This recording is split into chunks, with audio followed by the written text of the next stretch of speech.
warahmatullahi wabarakatuh. Salam sejahtera untuk kita semua. Sehat selalu. Perkenalkan, nama saya Samsu Hidayat, ST Eskom Mkom. Saya merupakan dosen tetap pada program studi Teknik Informatika di Institut Bisnis dan Informatika Kosgoro 1957, Jakarta. Adapun jabatan akademik, saya adalah rektor. Mata kuliah kepakaran saya adalah arsitektur dan organisasi komputer yang sudah saya ampu sejak tahun 2019.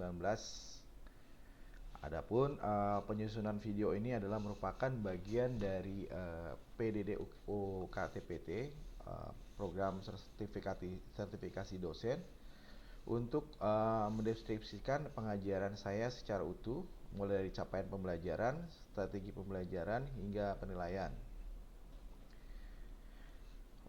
Untuk deskripsi mata kuliah ini, bahwa arsitektur dan organisasi komputer adalah mata kuliah inti pada semester 2 yang menjadi basic atau dasar daripada pemahaman mahasiswa dalam merancang, menganalisis, dan mengevaluasi sistem komputer dari sisi hardware atau perangkat keras.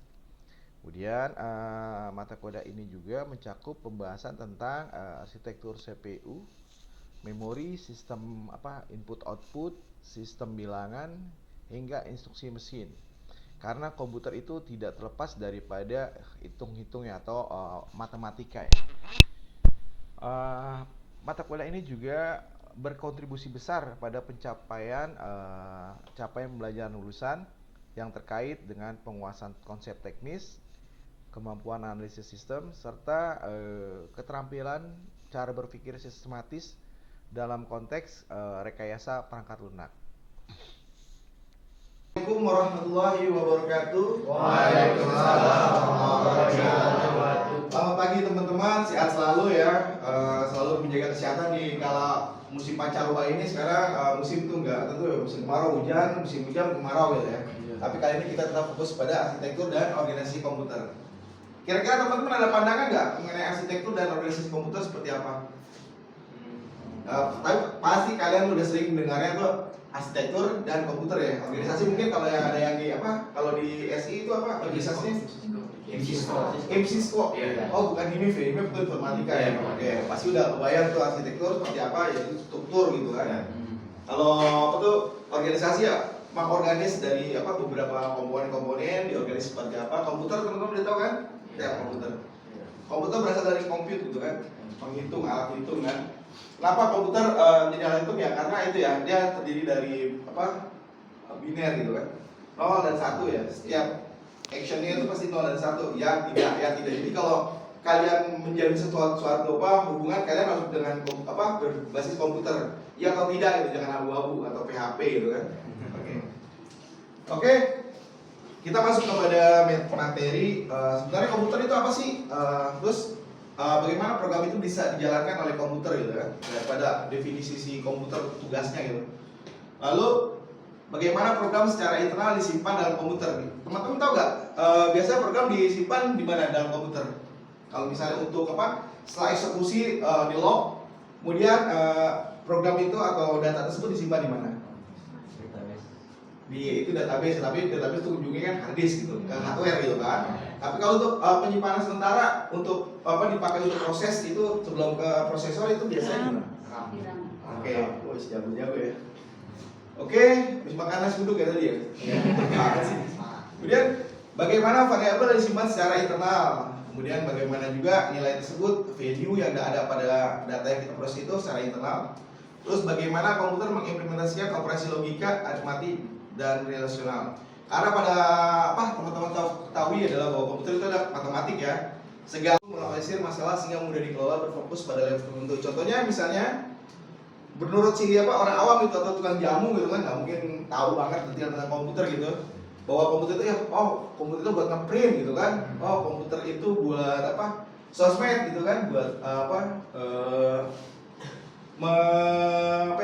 membantu untuk tugas-tugas mereka. Kalau menurut kalian biasanya komputer itu sebagai kalian tuh saya anggap udah expert lah ya. komputer itu definisinya alat apa sih?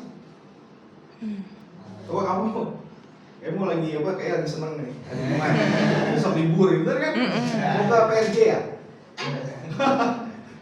Komputer ya alat membantu, alat yang udah canggih teknologi untuk membantu kita nyari informasi. Iya, oke. Terus kalau misalnya informasi yang dikelola secara komputer disebut apa tuh? Biasanya setiap informasi yang dikelola dengan komputer itu apa namanya? Sistem Sistem informasi ya, tapi nanti semuanya judulnya ujungnya adalah teknologi digital. Semua yang ada diolah di komputer adalah digitalisasi gitu kan. Oke, terima kasih Mbak. Siapa namanya tadi? Apa? Safa, weh. Keren kayak apa kayak film-film sinetron gitu ya, Safa dan Marwa ya. Salah ya? Salah ya. ini Safa Ya? Oh iya. Oke, si programmer. Nah, menurut si seorang programmer itu, kalau definisi dia itu komputer itu bisa disuruh-suruh gitu ya dengan berbagai bahasa pemrograman. Apalagi sekarang di zamannya GPT gitu kan. Ya, kita nggak diharapkan untuk menggunakan GPT ya sampai untuk penelitian juga. Cuman ya kita harus fair juga, kita jangan terlalu bergantung pada GPT. Kita harus dilatih critical thinkingnya gitu kan. Jangan GPT ngasih tahu ini bro. Pak, GPT ngasih tahu ini kata salah gitu kan. Kita harus cek juga kalau misalnya salah ya udah latih lagi kan. GPT itu based on machine learning gitu. Jadi dia harus di-train juga. Dikasih prompt gitu kan. Karena pasti udah pada punya akun GPT walaupun gratisan gitu kan. Iya, tapi ada yang patungan nggak? Oh ya, biasanya kalau yang gratisan itu ada terbatas ya berapa kali perintah prompt gitu kan. Oke, terima kasih. Konduktor manufacture fisik. Nah, dia ada di sini nih, tengah-tengah tuh arsitektur, organization dan digital logic gitu. Jadi dia bermain logik secara digital. Nah, sebelum kita masuk itu biasanya setiap sesuatu tuh ada evolusinya kan. Kayak katanya sih menurut dari manusia itu dari apa? Dari kera gitu ya. Kan akhirnya jalan-jalan akhirnya jadi kamu gitu. Kira itu tergantung ya, itu secara sains. Cuman kalau kita belajar kita tahu kita berasal dari mana gitu kan. Nah, komputer juga begitu, dia ada evolusinya dari awal-awal dia ditemukan gitu kan sampai sekarang booming komputer itu sebagai alat bantu buat kita ya. Apalagi sekarang udah yang tadi AI itu. Sekarang juga tahu nggak kejadian yang terkini sekarang? Perang Iran Israel. Nah, itu kenapa? Israel dibombardir bukan hanya dari rudal. Itu ada cyber attack. Jadi sistem mereka tuh, sistem pertahanan dia tuh si drone bukan drone apa namanya? Rudal. Menangkal Iron Dome itu di hacking sama dia, jadi dia AI-nya itu artificial itu dikacauin, jadi dianggap serangan yang rudal-rudal atau drone-drone dari Iran itu dianggap teman. Jadi dikacaukan lah. Nah, itu dia pentingnya kita ngerti lah komputer kita nge-hack buat bantu negara atau buat defend kita gitu kan. Oke, di sini generasi komputer sesuai dengan komponen elektronik dasar yang dipakai menyusun. Jadi si komputer itu tersusun daripada elektronik gitu kan. Nah, jenis komponen elektronik itu sesuai waktu. Biasanya dulu tuh awal-awal tuh adalah berupa tabung hampa, atau nggak tabung hampa? Berupa tube gitu kan, kayak tangki gitu kan. Kamu pernah masuk tangki? Rendem gitu kan. Nah, di situ ada transistor, IC itu udah mulai kecil ya. Mana semakin banyak komponen yang bisa diintegrasikan. Sampai di sini ada pertanyaan? Belum ya, oke. Nah, di sini nih, komputer generasi 1 dia terbuat dari tabung hampa, diprogram dengan jumper cable. Ini dulu tuh kalau misalnya komputer satu itu bisa satu kontrakan. Bayangkan? Apa istilahnya buang tempat banget gitu kan. Nah, kemudian pada IBM PC motherboard, di dalam motherboard itu ada banyak tuh IC, ada chipset gitu kan. Kemudian pada tumor ini terkait dengan komputer tersebut ya, bahwa jumlah transistor yang bisa diintersek dalam satu D meningkat 2 kali lipat setiap 18 sampai 24 bulan. Jadi dia meningkat terus setiap 14 bulan atau 2 tahun gitu kan. Nah, sekarang kita masuk kepada materi inti ya, atau organisasi dan arsitektur. Nah, tadi kan teman-teman udah tahu tuh arsitektur seperti apa ya. Kalau untuk keterkaitan dengan komputer, bahwa arsitektur adalah atribut yang berhubungan dengan programmer. Jadi itu keterkaitan ya dengan programmer. Jadi dia nggak bisa berdiri sendiri gitu kan, kecuali Tuhan gitu kan. Komputer tuh harus ada programmernya kan. Lalu kumpulannya adalah bit, di mana jumlah bit itu yang apa difungsikan atau digunakan untuk mereferensiasi data lalu gitu kan. Kalau untuk yang outputnya apa? Printer terus monitor, speaker.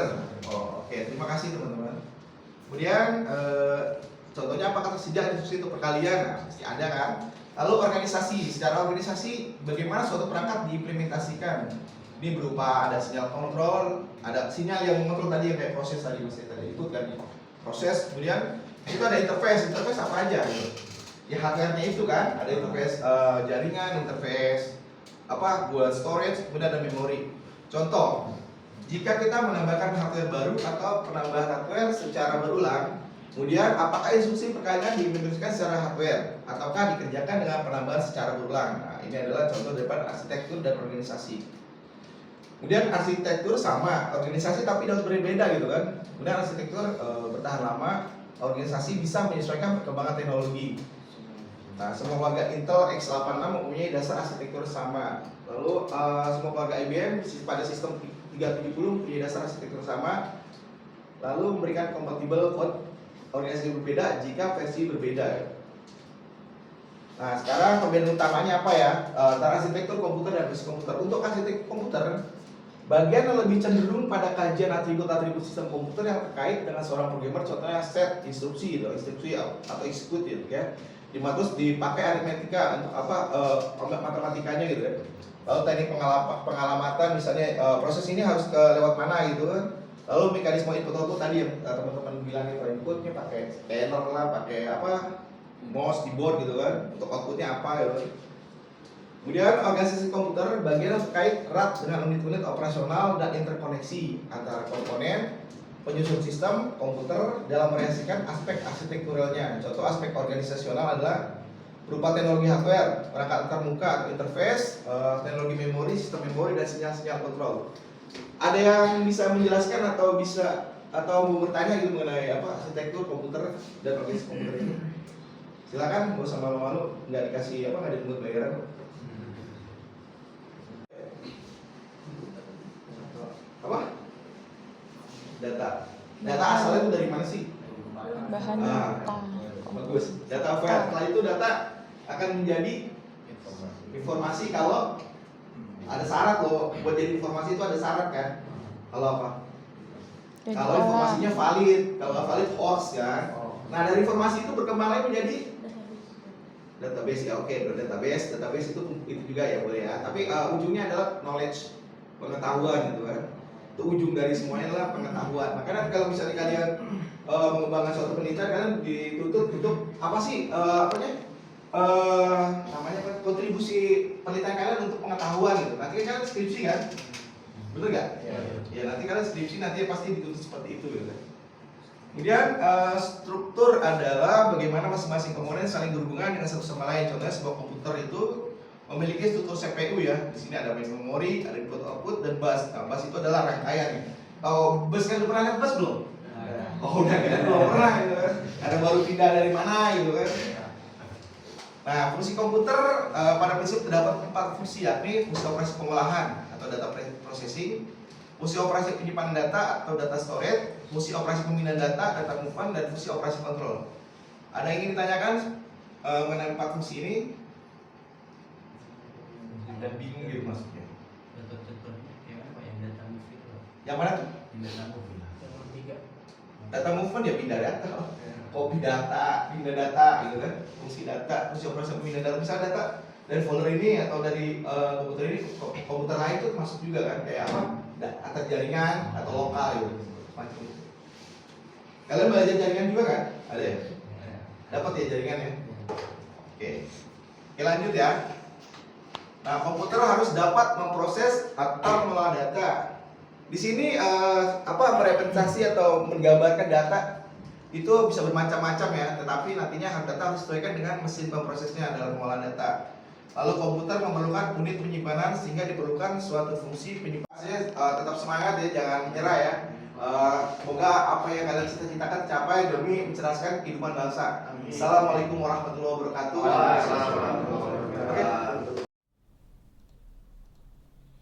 Assalamualaikum warahmatullahi wabarakatuh. salam sejahtera untuk kita semua. Saya Samsu Hidayat, STSkom MKom, seorang dosen tetap di program studi Teknik Informatika Institut Bisnis dan Informatika Kosgoro 1957. Di sini saya ingin menyampaikan kegiatan Tridharma perguruan tinggi yang saya laksanakan, khususnya pada bidang penelitian dan pengabdian masyarakat. Adapun sebagai bagian daripada tanggung jawab akademik dan kontribusi terhadap pembangunan ilmu dan juga kesejahteraan masyarakat, pada kedua bidang ini menjadi fokus penting dalam pelaksanaan tugas saya sebagai dosen profesional. Dalam Tridharma ini, bagian penelitian merupakan sebuah fondasi utama pada pengembangan ilmu dan inovasi dalam bidang penelitian. Saya aktif melakukan riset yang relevan dengan keahlian saya di bidang ilmu komputer, khususnya pada bidang jaringan komunikasi data dan keamanan data. Saya telah mempublikasikan beberapa hasil penelitian dalam jurnal nasional terakreditasi dan jurnal nasional, termasuk yang sudah terindeks SINTA, dan juga beberapa penelitian saya didanai oleh hibah internal perguruan tinggi. Di sini saya juga melibatkan mahasiswa dalam proses penelitian sebagai sebuah bentuk implementasi Merdeka Belajar, juga sekaligus menumbuhkan budaya riset di kalangan mahasiswa. Adapun luaran yang dihasilkan tidak hanya berupa publikasi, akan tapi juga sebuah model prototipe aplikasi, pattern sederhana, dan modul pembelajaran berbasis riset. Berikut adalah beberapa hasil penelitian yang saya terpublikasi.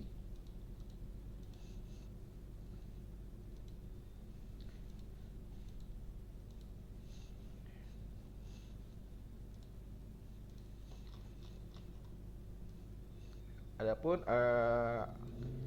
dengan judul perancangan aplikasi pencatatan troubleshooting project berbasis mobile di PT Nutek Integrasi, dengan output sebuah aplikasi pencatatan setiap troubleshooting yang berbasis Android, terakreditasi jurnal nasional. Kemudian analisa sentimen masyarakat Indonesia terhadap kinerja Prabowo Subianto sebagai anggota kabinet Indonesia Maju di platform Twitter menggunakan R dengan algoritma Naive Bayes.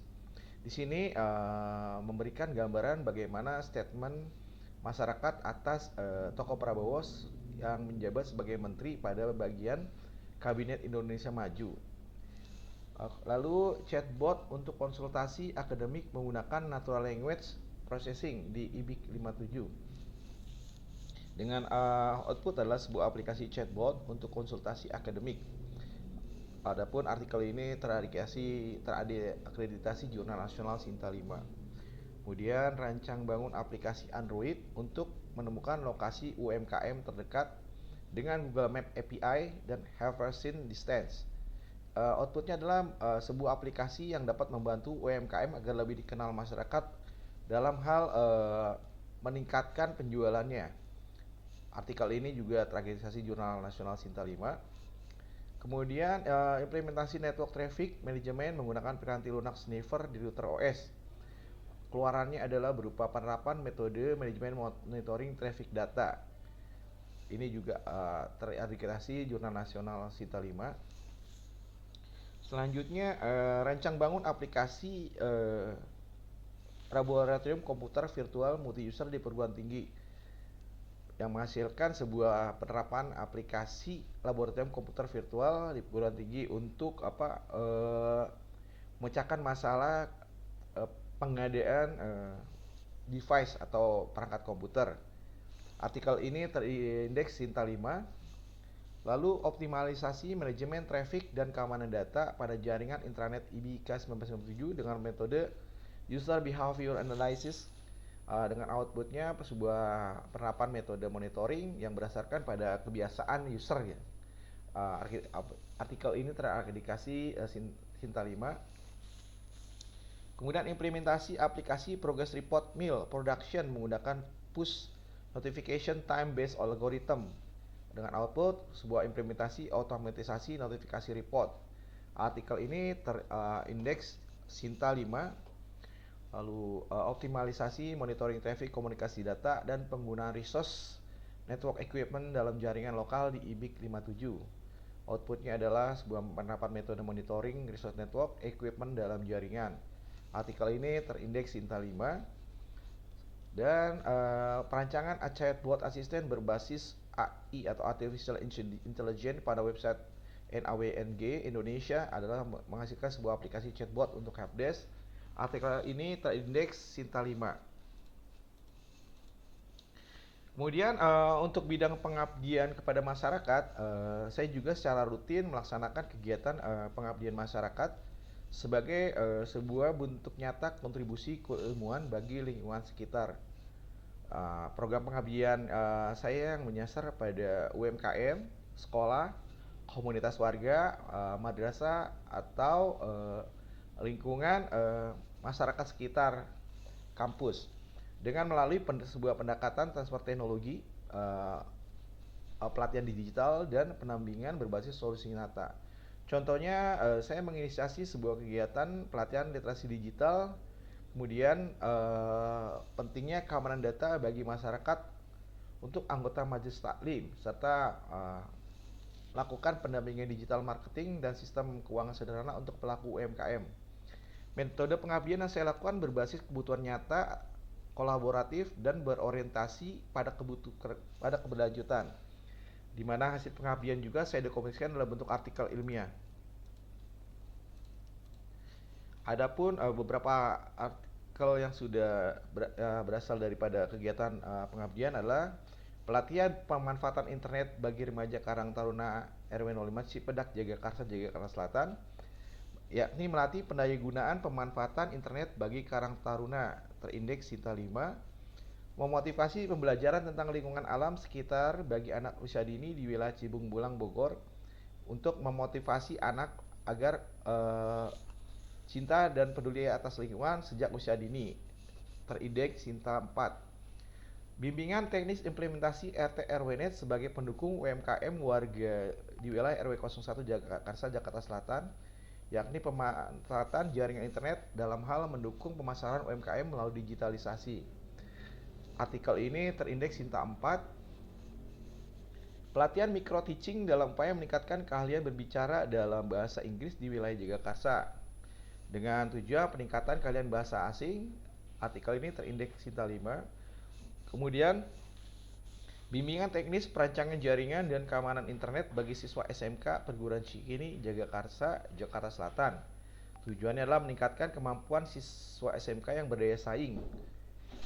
Dengan artikel ini terindeks Sinta 4. Kemudian bimbingan teknis menjaga keamanan data di era digital pada siswa SMA dengan tagline waspada ancaman phishing. Outputnya adalah meningkatkan kesadaran atas keamanan data pribadi. Artikel ini terindeks Jurnal Nasional. Kemudian workshop keterampilan interpersonal digital dengan capaian meningkatkan keterampilan masyarakat dalam pemanfaatan digital teknologi. Artikel ini terindeks Jurnal Nasional. Selanjutnya pelatihan pentingnya keamanan data dan informasi di era digital pada Majelis Taklim Sa'adatun Nisa. Outputnya adalah sebuah meningkatkan kesadaran atas keamanan data pribadi khususnya anggota Majelis Taklim. Artikel ini terindeks Jurnal Nasional Sinta 5. Kemudian sosialisasi kesadaran literasi menuju kekuatan komunitas dengan mengingatkan kesadaran masyarakat berapa pentingnya literasi digital. Artikel ini terindeks Jurnal Nasional. Kemudian juga saya membuat beberapa buku referensi. Yang pertama adalah Tren Bisnis Digital, yakni yang menjabarkan tren-tren yang terjadi bagaimana pemanfaatan digitalisasi untuk sasaran bisnis, terbit tahun 2023. Lalu Komputer dan Masyarakat berupa teori dan penerapan komputer masyarakat pada era industri 4.0 dan society 5.0, terbit tahun 2023. Dan Dasar-dasar teknik informatika terbit tahun 2025. Dengan mengintegrasikan kegiatan penelitian dan pengabdian kepada masyarakat secara berkesinambungan, saya di sini berupaya menjadikan ilmu yang saya tekuni tidak hanya bermanfaat dalam tataran akademik, tapi juga berdampak langsung pada masyarakat luas. Dan juga saya percaya bahwa Tridharma Perguruan Tinggi adalah sebuah jalan dalam menciptakan sinergi antara kampus dan komunitas, serta dapat memajukan bangsa melalui ilmu pengetahuan dan teknologi. Demikian, terima kasih. Wassalamualaikum warahmatullahi wabarakatuh.